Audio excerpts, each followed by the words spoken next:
क्या आपने भी सुना है कि विश्व की सबसे बड़ी इलेक्ट्रिक कार कंपनी टेस्ला और भारत सरकार के बीच भी एक तरह की लड़ाई चल रही है। आइए जानते हैं कि आखिर क्यों दोनों पक्ष आमने सामने हैं और इस लड़ाई का भविष्य क्या हो सकता है। इस वीडियो में हम जानेंगे कि यह झगड़ा कैसे शुरू हुआ, इसके पीछे क्या वजहें हैं, इलॉन मस्क और सरकार ने अब तक क्या क्या कहा और मीडिया की क्या प्रतिक्रियाएं आईं। साथ ही जानेंगे कि आगे टेस्ला इंडिया में आएगी या नहीं और भारत को टेस्ला की जरूरत है या नहीं। यह विषय इसलिए भी महत्वपूर्ण है क्योंकि भारत में अब तक इलेक्ट्रिक वाहनों की हिस्सेदारी बहुत कम है। उदाहरण के लिए 2024 में देश में कुल कार बिक्री का सिर्फ 2% इलेक्ट्रिक वाहन था, जबकि सरकार 2030 तक इसे 30% तक बढ़ाना चाहती है। ऐसे में टेस्ला की एंट्री या न एंट्री से भारतीय ईवी क्रांति पर असर पड़ेगा। विवाद की शुरुआत इस लड़ाई की शुरुआत करीब 2021 में हुई, जब टेस्ला इंडिया में अपने उत्पाद बेचना चाहती थी। इलॉन मस्क ने उस समय सीधे ट्वीट किया कि भारत में इलेक्ट्रिक कारों पर लगने वाले आयात शुल्क किसी भी बड़े देश में सबसे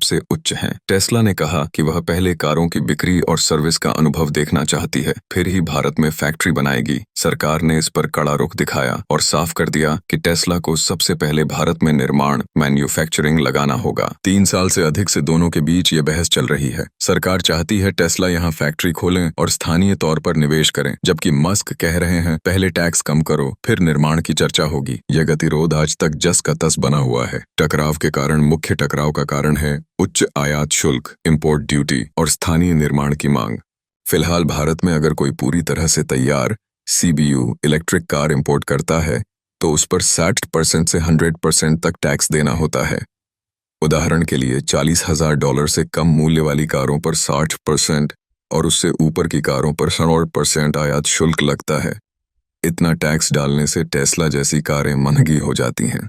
टेस्ला चाहती थी कि इन्हें कम करके 40% तक कर दिया जाए, लेकिन स्थानीय कंपनियों ने इसका विरोध किया। नए 4 चक्के वाहनों पर सरकार ने स्थानीय विनिर्माण बढ़ाने के लिए 45,16 करोड़ रुपए की पीएलआई स्कीम भी निकाली है, जिसमें बेटी डढे ग्लोबल मेकर्स को मोटा इनाम दिया जा रहा है। इतना ही नहीं, नितिन गडकरी जैसे मंत्री भी कह चुके हैं कि अगर टेस्ला यहाँ फैक्ट्री लगाती है तो सरकार उत्पादन लागत चीन से कम करने का इनाम देगी। सरकार का तर्क है कि जब देश में टाटा, महिंद्रा जैसी कंपनियां भारी निवेश करके ईवी फैक्ट्री लगा रही हैं, तो टेस्ला को टैक्स छूट देना गलत होगा। रॉयटर्स के अनुसार टाटा मोटर्स और महिंद्रा ने पहले ही भारतीय ईवी निर्माण में करोड़ों डॉलर लगाए हैं और उन्होंने आयात शुल्क कटौती के खिलाफ भी लॉबी किया है। इसी के चलते सरकार बड़े फैसले सोच समझ कर ले रही है और कोई जल्दी जल्दी रियायत देने से बच रही है। इलॉन मस्क के बयान और मीडिया प्रतिक्रिया।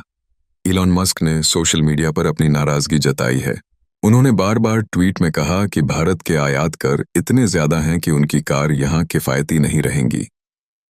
एक ट्वीट में मस्क ने स्पष्ट लिखा कि भारत में टैक्स दुनिया के सबसे बड़े देशों में सबसे ऊंचा है। उनकी इन हरकतों पर भारत के कुछ बिजनेस लीडर और मीडिया भी हलचल में आ गए। ओला के सह संस्थापक भविष्य अग्रवाल ने ट्विटर पर जवाब दिया कि हमें अपने देश की तकनीक और निर्माण क्षमता पर भरोसा रखना चाहिए, सिर्फ आयात पर निर्भर नहीं होना चाहिए। इसी तरह स्कोडा वोल्क्सवैगन के एमडी ने रॉयटर्स को बताया कि ईवी मार्केट को बड़ा बनाने के लिए बाधाएं नहीं डालनी चाहिए, इससे निवेश आएगा। इस वार पलटवार से राजनीति भी गर्म हुई। कई विपक्षी राजनेताओं ने टेस्ला को लुभाने की कोशिश की। हालांकि टेस्ला के समर्थकों का मानना है कि मस्क का दबाव चीन की तरह भारत को भी ईवी रेवोल्यूशन के लिए जागृत कर सकता है। लेकिन दूसरी ओर घरेलू निर्माता भी मानते हैं कि टैक्स राहत से उनकी तैयारियों पर असर पड़ेगा।